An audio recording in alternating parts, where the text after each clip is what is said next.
you have to evacuate, you will leave out those doors, not those back doors. You will leave out those doors, head up to the atrium, and then head over to Bechtel Plaza, and that's where we'll meet. We experienced an earthquake. Drop, duck, cover, and hold. And if we find ourselves in an active shooter situation, our protocol is to get out, hide out, and take out. So Keith and the leadership team will be out here in just a minute to give you an update and take your questions. Please remember that we are using an audio system there, so you'll need to wait for a microphone to ask the questions so that everybody can hear it. So, anybody need white balance again? Good? Okay, just a second. Hey, can you see me there? I'm on the TV. How's the audio? Okay. How's it go? Check one, check two. We good? Okay. Keith will give you another one Here's another with the log. I'll just go. Thanks, folks. He's got something. Part one, part two. Hold it.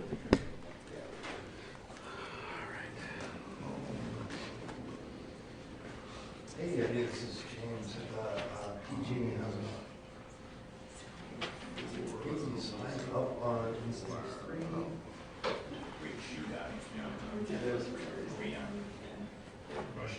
Oh, wait. Sounds good. Okay. And he just did this. You got it, I'll do that right now.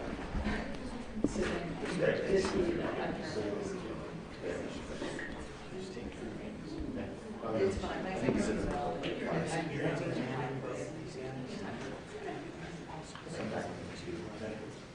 Hey, it's Taylor. I'll just introduce myself. Great. Sounds great. This is already broke. 3 years. Yeah.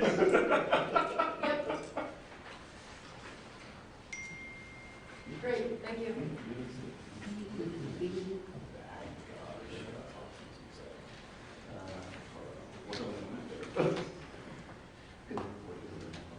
No.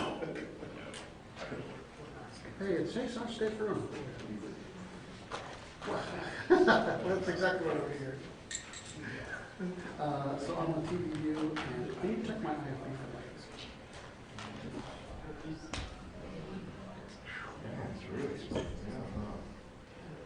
I'm at PG&E. Thank you. Thank you, Kashi. Thank you. Bye. Bye. What are you doing? Huh? You. I'm here with it. Hey, good morning, Eric, or good morning, good evening, everybody. Thanks for being here. Make sure sound's all right for everybody. Keith Stevens, I'm the Public Information Officer for this current PSPS event. I'm also the Chief Communications Officer for PG&E. Thanks again for being here this evening. I want to appreciate and thank up front Lixa and Priscilla, our ASL translation team. Thank them for being here, helping us reach critical customers. As Rick covered in our safety briefing, we do have microphones for after we get to the Q&A portion. That's because we have about 100 people dialed in on the phone line. We want them to be able to hear your questions. We're going to get to all of them, so just wait for a microphone to get to you, regardless of how great and awesome the radio or TV voice is. We just want to be able to hear the question on the phone. So thank you very much for being here. Our lineup tonight will be very similar to the one that we've used in previous events. Scott Strinfeld, our principal meteorologist, will give us an overview of our current event. Also talk about what's coming tomorrow and Wednesday. We'll have an operational update from Mark Quinlan talking about restoration, what we've already been able to accomplish today for the current PSPS event, and then the coming one tomorrow. And then finally, we'll have some words from our CEO and president of the utility Pacific Gas and Electric Company, and that's Andy Veazing. So with that, I'm going to ask Scott to come up and get us started. Okay, thanks, Keith. Scott Strenfeld, PG&E Meteorology. So our meteorologists overnight continue to monitor observations such as wind speed, surface pressure gradients, forecast model data, as well as observations from our field crews placed strategically out in the field, and we were able to recommend a weather all clear by 6 a.m. for all areas impacted with this last PSPS event. And so our crews are now hard at work patrolling and repairing any damage fine out there. We are getting reports of branches down, trees down. We are currently in a lull between weather events. We do expect another round of very dry north winds, another Diablo wind event to develop Tuesday, tomorrow morning, starting near 8 a.m., first in the Sacramento Valley and the Shasta area, as well as adjacent terrain. That will be followed by gusty northeast winds developing over Northern California Tuesday evening, overnight into Wednesday morning. This event will be another California-wide weather event. We do expect a strong and prolonged Santa Ana wind event to develop across Southern California starting about 10 p.m. tomorrow evening and then persisting Wednesday and into Thursday. From what I've seen and from what the National Weather Service down in Southern California has been communicating, this does look like the strongest Santa Ana wind event of the season, with some gusts potentially 70, 80 miles per hour for Southern Californians. So I wish them the best of luck with that event and hope they remain safe. At this time, we are recommending, or we anticipate that we'll be able to recommend an all clear for this next weather risk window that we're going through from about 4 a.m. to 10 a.m. Wednesday morning, depending on the area we are in Northern California. Again, we'll be monitoring those conditions very closely overnight. And potentially as late as 6 a.m. on Thursday, Halloween in the South Kern County, that will be impacted by those Santa Ana winds coming off the Tehachapi Range down in the south. And of course, these times that I mentioned may change dependent on updated forecast model information, as well as observations from our field crews, as well as images coming from our high-resolution cameras that are placed around the territory as well.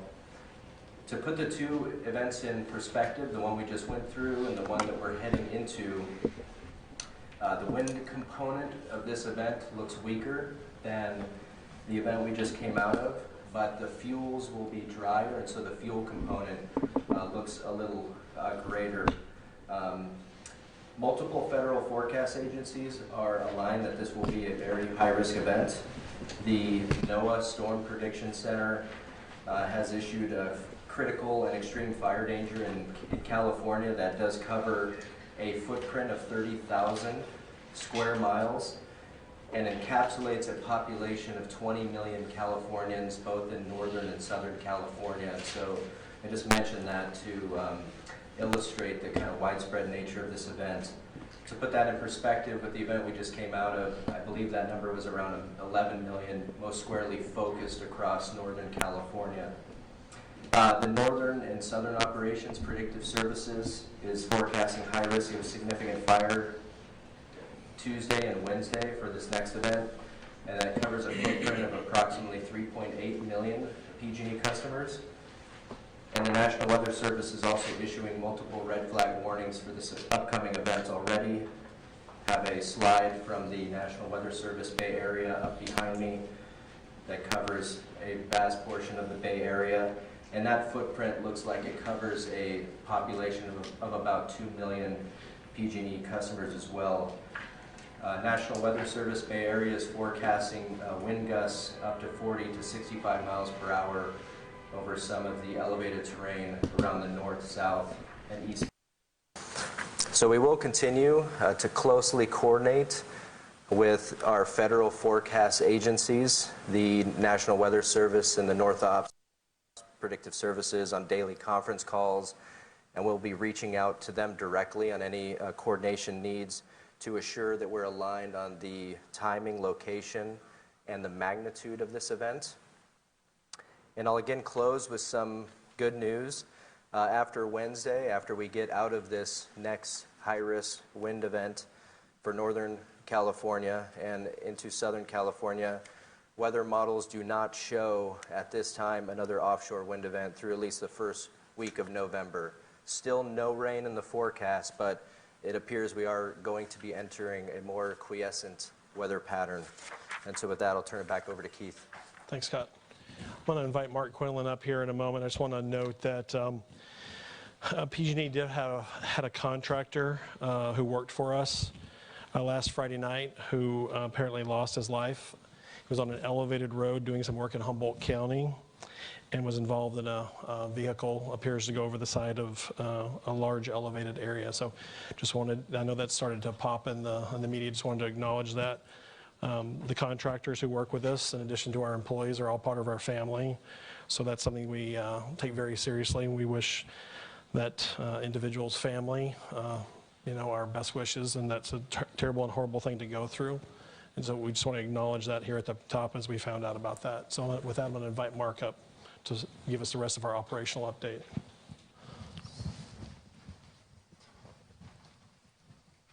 Thank you, Keith. Good evening, everybody. My name is Mark Quinlan. I'm the incident commander for the October 26th Public Safety Power Shutoff event, and I'm here to provide an operational update.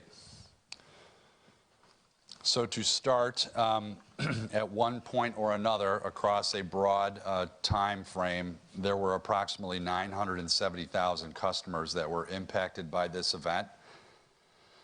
We received all clears from a weather perspective, meaning that conditions improved and we believed it was safe to begin restoring our system beginning yesterday for a few of our geographic zones, with the all clear coming for the rest of the system this morning at approximately 0700 hours. This was a little earlier than expected, and that's good news for us because it allowed us to begin our patrol and restoration process this morning at first light, and we had a full day of restoration activity. Made some good progress. As of 5 o'clock, 1700 hours, we've restored between 375,000 and 400,000 customers. That's at a rate of between 35,000 and 45,000 customers per hour. I made reference to that at last night's conference. We're exceeding those numbers that I had brought up yesterday. Some of that is directly correlated to the size and scope of the event, with larger event footprint, more customers, more resources, and so we're restoring more. And that's good news for us and good news for the community. As it sits right now, at 1700 hours, we have all in about 630,000 customers out of service, either through PSPS or through emergent cases of trouble, just wind-related damage. That was on a total customer count as of last night at the peak of about 1.1 million. And as mentioned, with our restoration efforts today, we've gotten down to roughly 587,000 customers remaining of the 970 that were interrupted from PSPS specifically. Resources that we used to facilitate our restoration progress so far. Number one, we had slightly over 6,000 field resources out there working. We had between 40 and 45 helicopters that we used to facilitate our air patrols. And we had the one fixed-wing aircraft with the assistance from Cal OES, which enables us to do nighttime patrols, which we intend to leverage that capability this evening due to some technology, high-res camera and infrared technology. So we're looking forward to that, and that should free up more helicopter resources that could be applied to the distribution system tomorrow. So looking forward to that progress overnight. Just to remind everybody, the helicopter resources, we do not air patrol at night via helicopter due to safety concerns. We have to fly too low and in the wired environment. And so our only leverage to patrol at night via air is through the assistance of this fixed-wing aircraft through the assistance from Cal OES. So special thanks goes out to them. In terms of mutual aid resources, we did reach out to the utility community and requested mutual aid. We received approximately 300 employees that are all on the system working. They're in a patrol capacity. We've also requested heavy construction crews to help us with any damage cases that we find, and we received 6 of them, and they're working. We also requested additional helicopters. We find that the helicopter resources are very efficient for us, and we can cover miles and miles of our system via air and get that patrolled good before we restore. So huge resources for us. Requested and received about 15 to 20 additional helicopters to add to the fleet. In terms of damage cases, roughly 50 so far. And you can see a couple pictures on the slides. They vary. Wires down, poles down, trees into our facilities, and these are still trickling in. There's a number of different ways to report damage. We ask all of our employees and contractors and mutual aid partners that are on our system helping us, we have to follow a very specific protocol that once they find damage or near hits or hazards that can be removed with no damage to our equipment, for instance, like a tree branch lying across conductors that could be removed, no utility repairs necessary, but it would have been an ignition risk and we have to clear that. We've asked those folks to follow a very deliberate process, pinpoint the lat and long portion of where the damage was found, take pictures, send it back into us. What we do with that information, we review it. We have a very robust review process to confirm that it's actual trouble and not a pre-existing condition. Some of that's a little more obvious when you have a pole down. Some may not be obvious. But nonetheless, we take that information, we send it to meteorology. Meteorology can then use GIS and pinpoint where the damage was on the system and then do a comparative analysis to what the wind speeds were in the area. And that helps us inform future forecasts, which helps us pinpoint and become more precise. So that when we use PSPS as a last resort option, we're really pinpointing it and pulling that tool out of the toolbox, if you will, as it relates to fire safety as a measure of last resort. So I'd like to pivot and talk a little bit about the event coming on 10/29. So this event, as Scott mentioned, is expected to hit tomorrow various times. It's a wind event, northerly wind event, transitions to an offshore northeasterly wind. The winds start in the North Valley, upper end of the North Valley near Reading, early in the morning, and then progress down the valley floor, and they impact the Sierra foothills and they impact portions of the North Bay on the east and west sides of the Sacramento Valley, and they do that over a sequential period of time. So we expect impacts to the system from a north to south fashion. Those are the forecasted weather threats. We also budget in a little time to perform the operation and actually de-energize the system. Our intent is to have the system 100% de-energized prior to the winds being there to prevent any potential fire ignitions. So the range of customers impacted is currently, as of this meeting right now, between 240,000 customers to 600,000 customers. So we recognize that that's a large range, and many of you may have questions as to why that is and what's driving that. So the 240,000 lower end of the range represents just distribution facilities only, distribution circuits only. The other end of the spectrum, which is roughly 600,000 customers, represents transmission lines, as well as that 240,000 distribution impact. So you can see there's quite a swing between the two numbers. It's really a transmission configuration issue that we are attempting to solve, and we're confident we can get there. We have two very important, critical 230 kV transmission lines that are in the North Bay area, and they serve customers along the North Coast and down into Marin County. Those two lines were taken out of service as a result of PSPS today. We're patrolling them, and we're going to return them to service. We are optimistic that our patrols are going to come back with no trouble found, and if they do, we can re-energize them. The contingency there is if they do come back with trouble found and need to remain out of service, they will impact the scope for tomorrow's event. That's one of the reasons why that customer number has a wide spread. If the transmission lines are not available for use, we don't have a source for substations that otherwise would be able to be energized. So that explains a portion of it.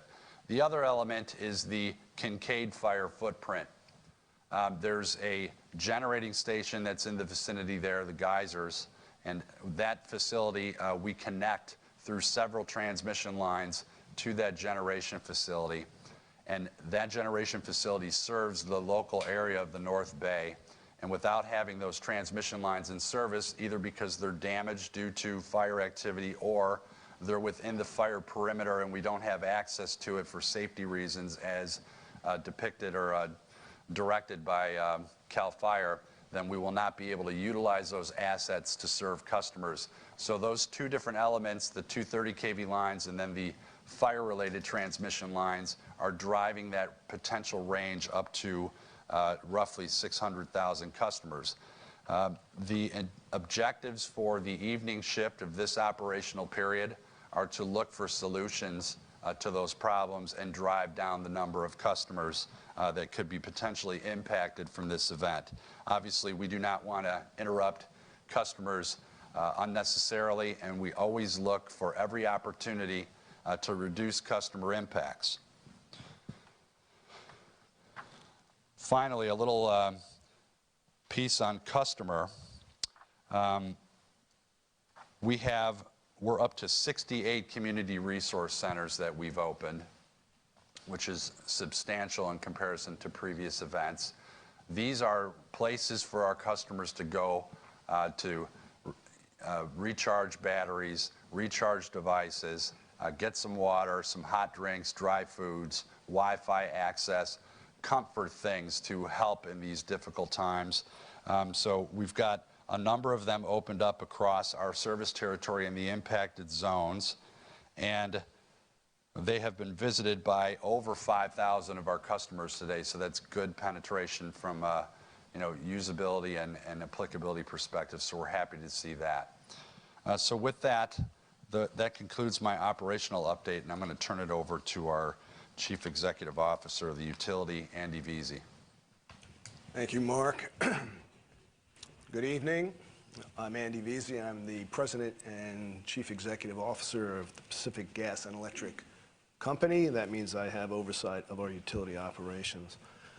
As you heard from both Scott and Mark, we are coming off what was a historic event from a weather perspective as well as from a PSPS perspective.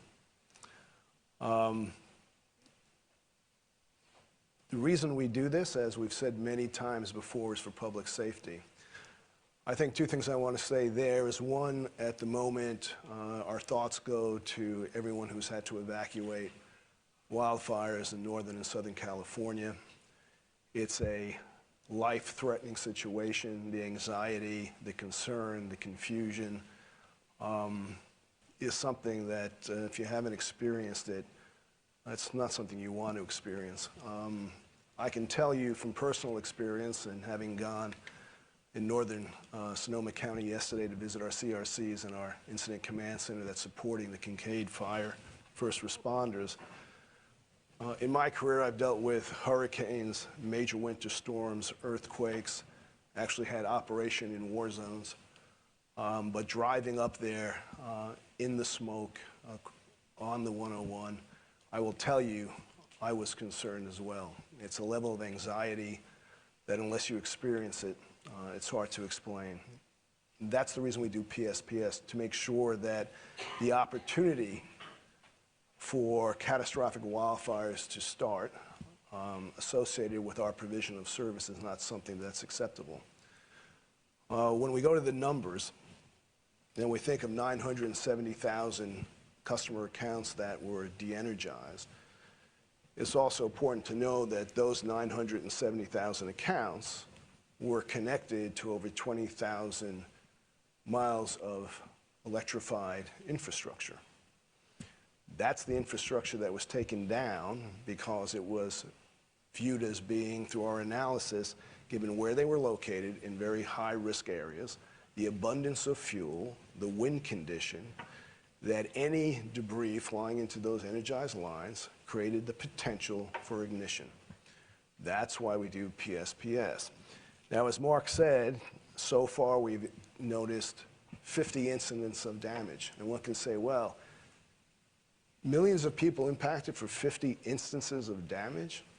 The thing that we have to keep in mind that any one incident could be a catastrophic wildfire, resulting in significant property loss and the potential for loss of human life.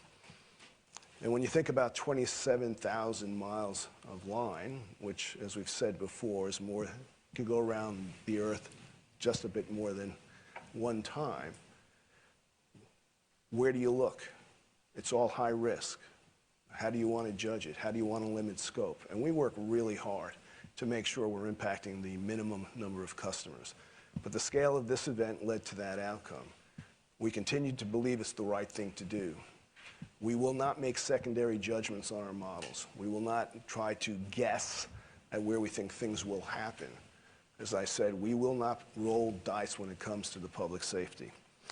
So 970,000 in the initial scope, and as you also heard, an additional 100,000 that had outages due to weather. You can make a conclusion that if you had 100,000 customers in non-high threat areas impacted, had we had more wires energized, what would the results have been? Not ones that we find acceptable. So our progress, as Mark's talked to, out of that 970,000 initial scope, we currently have 375,000 restored.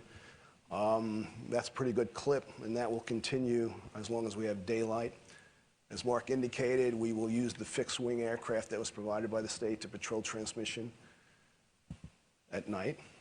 We will bring our full forces to complete the restoration in the daylight hours tomorrow and try to get as much done prior to the next event.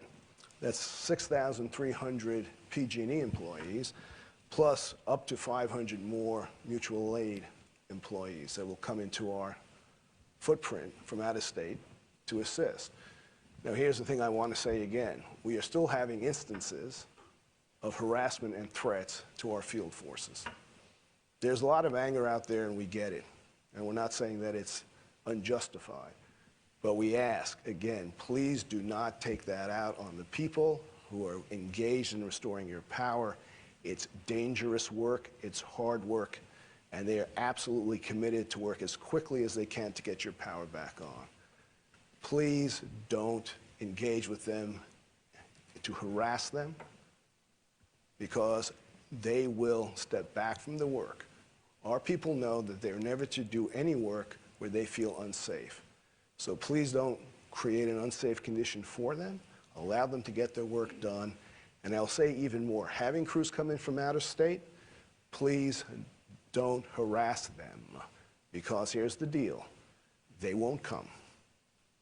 And they're here to help you. So I know the anger's there, but please, please, please don't take it out on the people who are in the field.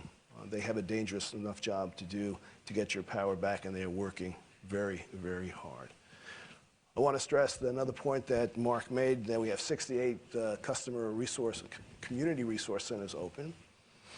I talked about this yesterday. Those will stay open through the duration of the event and into the next event. We will not be shutting them down. Once they're established, they'll have electricity so people can recharge batteries, recharge their phones, recharge batteries for medical devices, get information they need to plan. Those centers will be open 8 to 8 p.m. in the evening.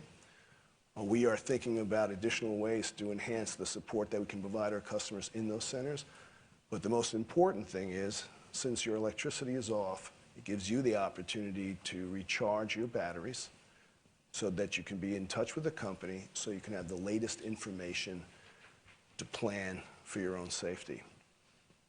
For those who do not have devices and do not have contact with the internet, please go there, because our employees have it and can help you get the information you need.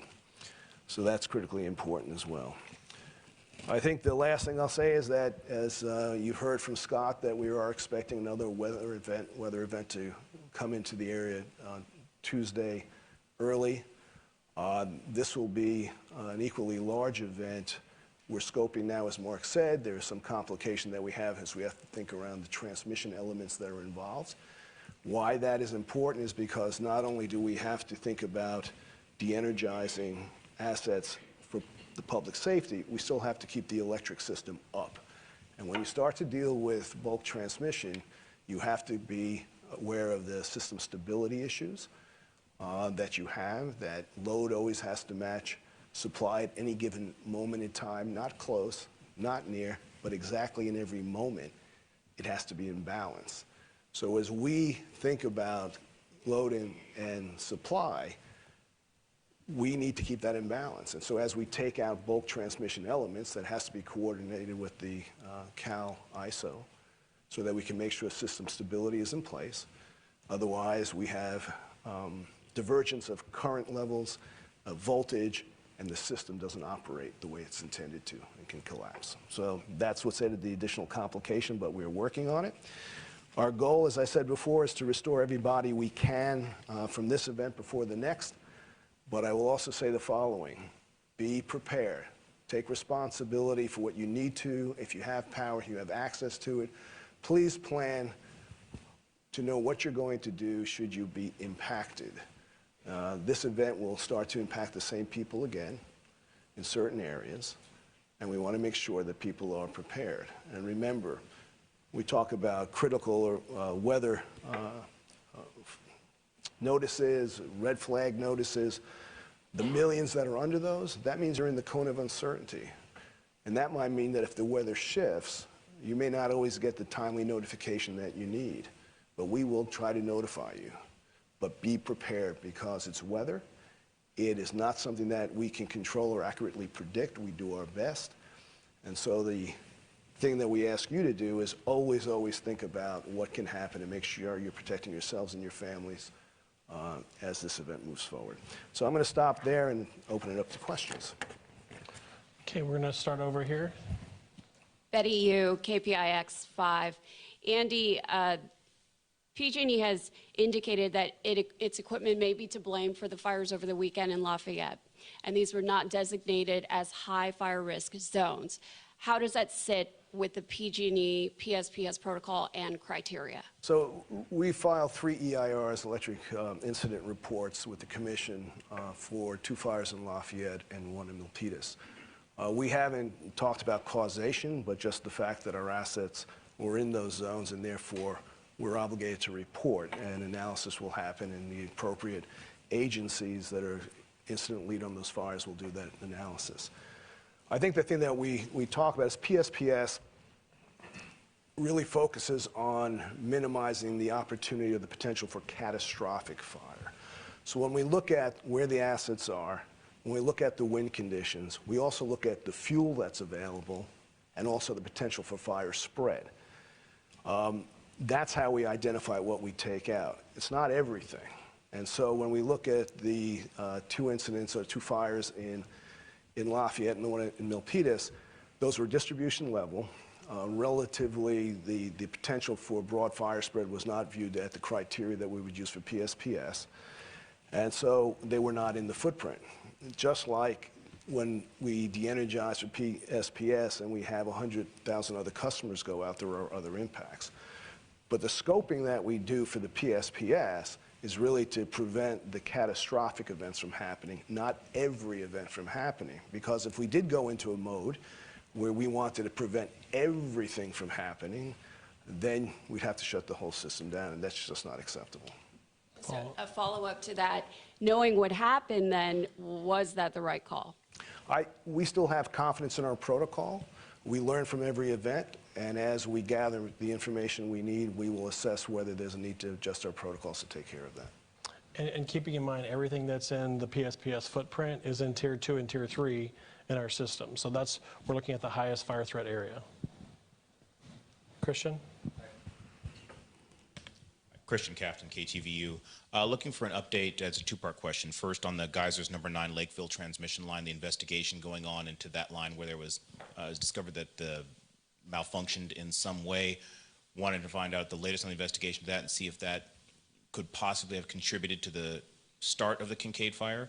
And also going into this next PSPS, we have viewers who are wondering if you're going to continue with the same protocol before, which was to keep the high transmission lines energized and eliminate the power going to some of the distribution lines. In other words, those large 230,000 volt lines, if I remember correctly, you'd said are kept active because those are deemed that they are somewhat safer in high wind incidents. Why don't you start with the last part of that? So I'll start with the last part. Thanks for the question. So we consider all of our transmission system in play, and we monitor weather conditions, and we have certain thresholds for different wind speeds and voltage levels of transmission lines. So for instance, 230 kV is incorporated, and it's actually incorporated in this event. I mentioned those 230 kV lines earlier that feed customers in the North Bay area. So we do take 230 kV transmission out of service. If you're specifically referencing the 230 kV system near the Kincaid footprint, all of that equipment is de-energized because of the fire footprint. So to answer that part of the question, I wouldn't say that we have a cap on a certain level of voltage that we would, not keep out of scope. We do pull in assets in scope based on where they exist and what the winds are. Yeah, and that question has come up before. Public safety is the #1 issue. If we need to put high voltage transmission in scope, it impacts potentially more customers. And we have to think about how we configure our system and continue to have that balance between load and supply. But there is no view that there is a no-fly zone when it comes to high voltage transmission, that we won't impact it. If we believe it could be potentially problematic, we will de-energize. So the first part of your question, we did file the electric incident report on the particular structure and operation that we had at that tower that served the, I think it was the 1/6 geyser to I can't remember exactly if you know the designation, but let's just take that structure. The report was in. Any analysis and additional information there is part of the investigation that CAL FIRE will do, so they're the lead agency, and at this point what we do is we're supporting their investigation. I'm sure right now all hands are working to contain the fire, but that when that investigation goes forward, we will be supporting it with all the information we have. We don't have any additional information at this time other than what was filed in our EIR report to the Commission. Mark? I'm Mark Matthews with NBC Bay Area. Looking at a report that the utility filed with the PUC on Friday about the first PSPS this past month, there were 51 instances of tree branches landing on wires that had to be cleared before you could turn the power back on. People I'm talking to up in Marin today about the blackout are wondering why the company cannot get the wires out of the trees. You've been tasked to do it. You have a federal judge overseeing it, and you're failing. Let's start a couple things. One is that the requirements for clearances around distribution lines is something that we are very attentive to and believe that we meet those standards. We don't believe it's enough based on experience, and that's why we have begun the enhanced vegetation management program. But also to realize that in these high wind regimes, that debris can fly from way outside the right-of-way. So to the point is, the only way to guarantee to keep debris out of lines during high wind events is to do what we call the system hardening, which is to make them less susceptible to sparking or arcing when they're contacted, or putting them underground. That's also a program that we have underway, but it'll take some time. If I could follow up, you said, I think in September, you told the federal judge that you'd completed less than 1/3 of the tree trimming that was scheduled in 2019. The latest estimates I've seen, you've now completed less than half, and we're in the most dangerous part of the fire season. So you're telling me you're doing enough, and you're telling the judge Well, just to be Something else. Just to be clear, that's the enhanced vegetation management, which is beyond what the regulatory requirements are, which I said is what we meet. But given the weather that we experience, which is a pattern of windstorms that we haven't seen before, the question that is legitimately asked, are the design standards and regulation adequate to protect the lines? The point is, we've taken the decision early on in response to events from previous years to have an enhanced program where we do more than what's required. That program will look at 25,000 miles worth of right-of-way. We had targeted about 1/10 of that for this year. We're still optimistic that we will complete that because it takes a deployment of crews and it's work, and that's what we're doing. How far along are you now? At the current moment, Yeah. subject to check, I believe that our current program is over 1,000 miles of lines that are So you've cleared. done half. At this point in time, if that's the math, yes, but we believe that we will complete what we've set out to do at the end of this year, the 2,500 miles. Okay, next. Here in the back. Hi, Taylor Bisacki with Cron 4. We saw in earlier reports that 23,000 people weren't notified in an earlier PSPS, so how does something like that happen? Yeah, I don't know the specifics, but I can tell you how it might happen is that weather changes. That weather changes, and that what we have in our protocol is a staggered announcement getting close as we get closer to the event and weather firms up. That's why we do a 48-hour notification, a 24, and then the imminent 4-hour. But the weather can change on us, and the weather can change within that zone and not give us adequate time to follow that protocol with every customer.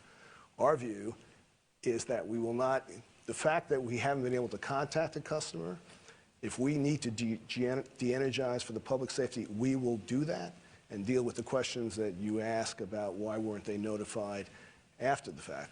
But it's our objective to give everybody the advance notification they need, but weather does change, and it will change rapidly as we even approach the event, and that's why some customers may not get a notification.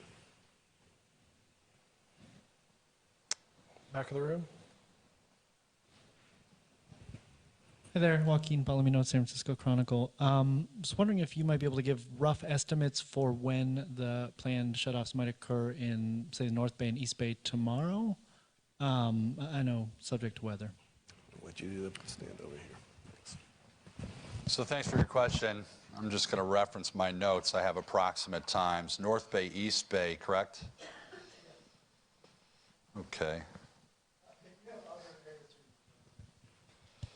Yeah, as mentioned in my remarks, it's kind of it's an early start up to the north, and it continues through the late morning and afternoon throughout the day on a north to south pattern.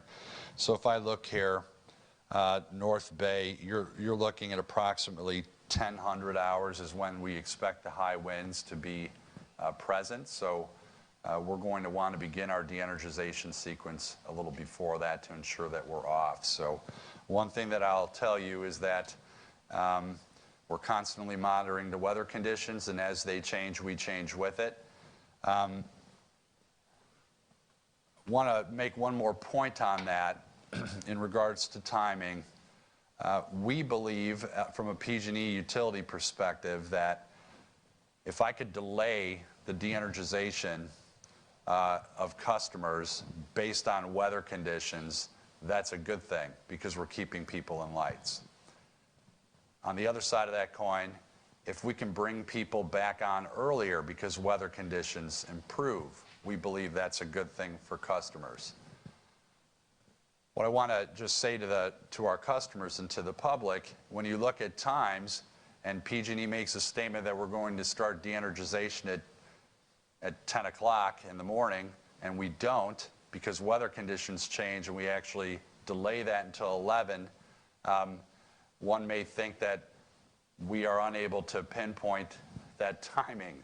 And I tell you that that's with good intent.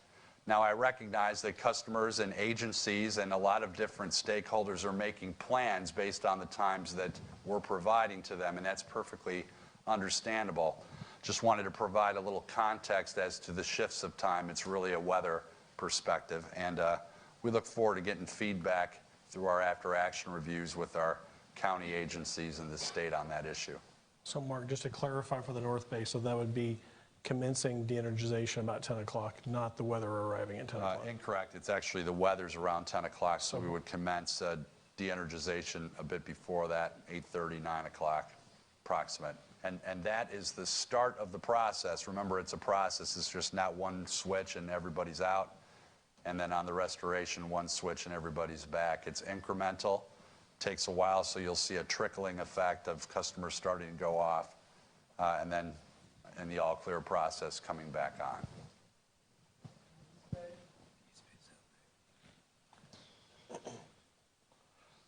East Bay, South Bay, later.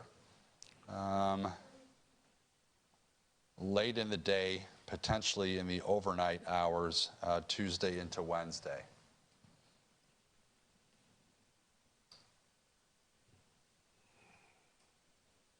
All right, other questions? All right, oh, microphone. Hey, Garrett Herring with S&P Global Market Intelligence. Question on the impact of these fires on PG&E's bankruptcy proceeding. I was in the U.S. District Court today, and the judge asked how PG&E and the wildfire victims' attorneys were preparing for the possibility that the Kincade fire could be attributed to PG&E equipment. And so the question is, how could that impact PG&E's emergence from bankruptcy? You know, I appreciate the question. I don't think you're going to be satisfied with the answer, is that, quite honestly, being responsible for utility operations, given the situation we're in, our focus is singular. It's to drive all our people to safely conduct the PSPS and bring people back as quickly as we can. We know there's another event coming.